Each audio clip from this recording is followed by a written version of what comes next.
All right, guys, it's me, Rick Rede. I'm back. I've been off of YouTube for a while, but I'm back and I'm going to talk about how to hook your readers to continue reading your book. And it starts with the first page, the first chapter. Sometimes it's even the first sentence. People read that first sentence, they're like, nope, I'm done. And they put your book down, they're not going to purchase it. So, the best thing you could do is to drop your readers immediately into the middle of something. Don't uh, sugarcoat things, don't bore them to death. Drop them right into the middle of action. So I'm going to give you a good example, bad example. Let's start with the bad example. Bad example. It was a normal day. Sarah woke up and got ready for school. Boring as hell. If that was the first sentence in the book, you would put that down immediately. Second example, a better example. Sarah was already late when the fire alarm started screaming. Okay, you just dropped us into the middle of something. First off, Sarah was waking up late and the fire alarm is screaming. Why is the fire alarm screaming? There's questions there, right? Also, does Sarah have a family member or someone she cares about that might be in immediate danger? Okay, now we're hooked. We need to know what's happening. Why is this fire alarm going? So this is a better example. This is a sentence that'll keep people reading and it'll keep people hooked. Okay, as readers, we're selfish. We want to know, why should I care? Okay, and that's a fair question because I'm spending money on your writing. Why should I care about this book? And how do you overcome that? Well, three ways. One, give us a problem that your characters are going through. Keep us interested by showing us a problem they're going through and how they're going to overcome this problem. Two, a desire that your character has. And the best way to do this is a desire that we all can relate to, right? A desire to belong, something like that. That's a great way to do it. Or three, show us their struggle.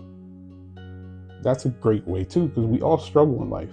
So if we can connect to their struggle, then you have us hooked, right?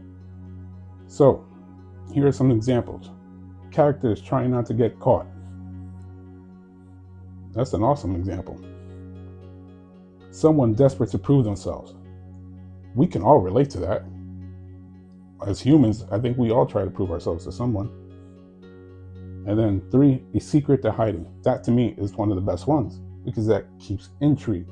That keeps you motivated to keep reading because you want to know what the secret is that they're hiding and why are they hiding this secret and from whom are they hiding the secret. So these are the three examples I give you to show us why we should care for this book. Okay, so the next part is create mystery, right? Great books with great openings create mystery.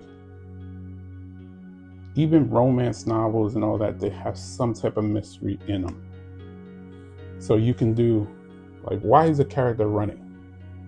You need to know this information, right? Because otherwise it's going to gnaw at the back of your brains. If you start reading something and it's really good, and you're like, I'm going to put it down. No, you can't. You want to know why. Two, what are they hiding? Again, that is the best one. If they are hiding a secret or are they hiding an object, whatever it is, that is probably like the best thing you can do because that will definitely keep your readers locked in. Three, what's about to go wrong? That's another good one. Because if we get a sense of foreboding that something's about to happen, oh, you have got us locked in. This is a great way to keep your readers reading. Another one, I don't even have to write this on the board because obviously this is an easy one, but I've seen so many young writers get this wrong. Please establish what type of book this is in the first chapter. I hate it with a passion when I read the first chapter and the book is telling me, hey, this is a comedy. Okay, cool, I'm in for a comedy. And then 3 chapters later, it's a murder mystery. Okay, I can deal with that. I've only committed to 4 chapters so far. It's a murder mystery. And then like 3 chapters later, it's a sci-fi. What the hell? Did you not know what you were writing at the time?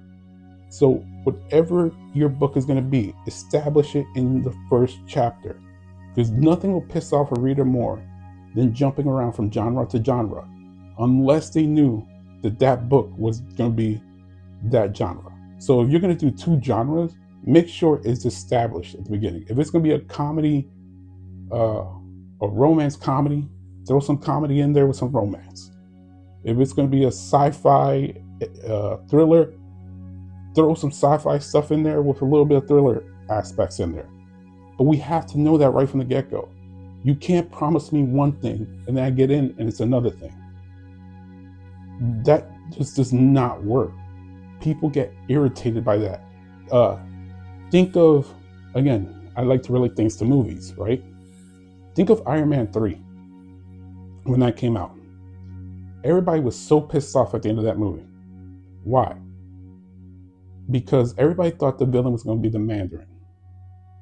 And everybody was excited because they got Ben Kingsley to play it. And everybody's like, oh my God, yes, that is the Mandarin. When I pictured the Mandarin in my head, Ben Kingsley. They went to go watch the movie. Turns out Ben Kingsley's character wasn't the Mandarin. He was just an alcoholic drunk actor. There was no Mandarin. You cock-teased your whole fucking crowd and pissed everybody off. Like, I have nothing against Guy Pearce. I love him as an actor, but that's not the villain I came to go see. So don't do that in the books, because I've read books like that too, and they piss me off. Don't do it in books, don't do it in movies. If you're writing screenplays, don't do it in that neither. Next. Okay, another one. Introduce your main characters early. Let us know how they think, who they are, basically the essentials that we need, right? But also do it in a subtle way, or like when we talk about how they think, right? We don't need an exposition dump on their whole life and choices they've made in the past and stuff like that. Show us a decision they're making at that moment that shows us the way they think. And that way we get an idea of, okay, this is that type of person. It could be any little thing. Like, you want to show us that your character is a jerk? Well, put him in a restaurant where he's getting great service and he gets the bill and he has to calculate how much of a tip he's going to leave. And he leaves like $1 tip. Now we all know, hey, no matter what, this guy's a jerk.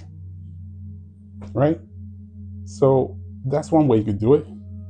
Just introduce your characters early. Let us know a little bit about them through some of the decision makings they make throughout the book. Okay. This one, I don't even know why I have to say it, but it seems to be another issue with young writers.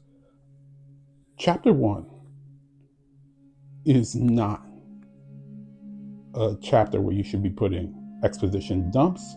It should not be a chapter where you're slowing down pace. It should be none of that. We should be getting right down into the middle of things, getting into the action, getting us intrigued. But if you slow down the pace, nobody's going to continue reading past chapter 1. I don't want to wait to chapter 20 for things to pick up. I want to know as soon as I start reading that things are going to start happening and things are going to be interesting. I don't usually DNF books. I rarely ever do. But the books I have DNF'd, they've all done this. Slow right off the bat. Boring as can be. You can't do that. You have to keep your readers intrigued. It has to be a quicker pace. Anything that's too excessive in that chapter, just erase it. Get rid of it. Some of the best books I've ever read, chapter 1 has been a small chapter and is giving you enough information and hooked you in to make you continue reading the rest of the book. Best example, Frederick Bachman. I think I just did a review on him. for his book Beartown. I read the first chapter. The first chapter is a paragraph. You can read it in less than 30 seconds. Amazing hook.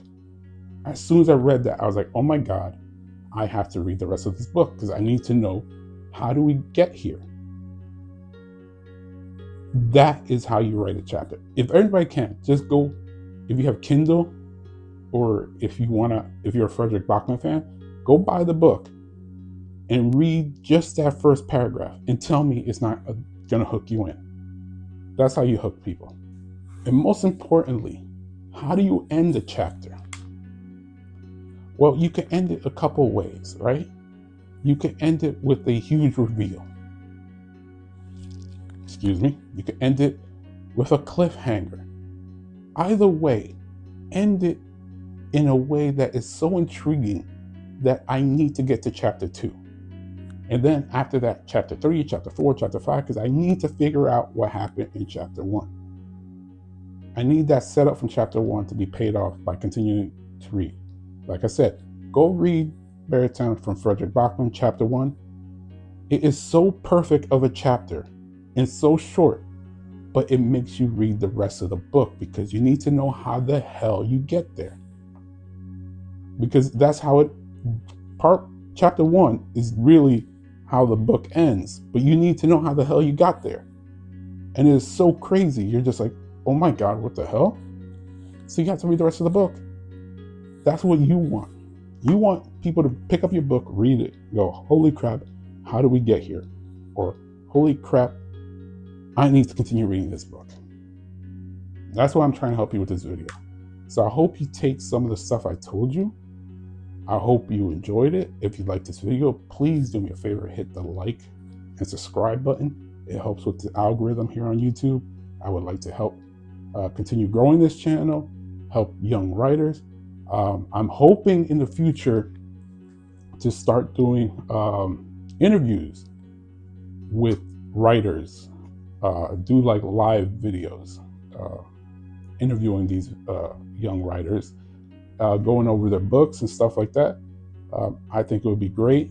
Let me know if you want to see something like that. If you're interested in submitting a book to me so I can read of yours, and we can do a live interview. Let me know in the comments below.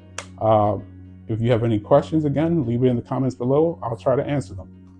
But till next time, enjoy, keep writing right now.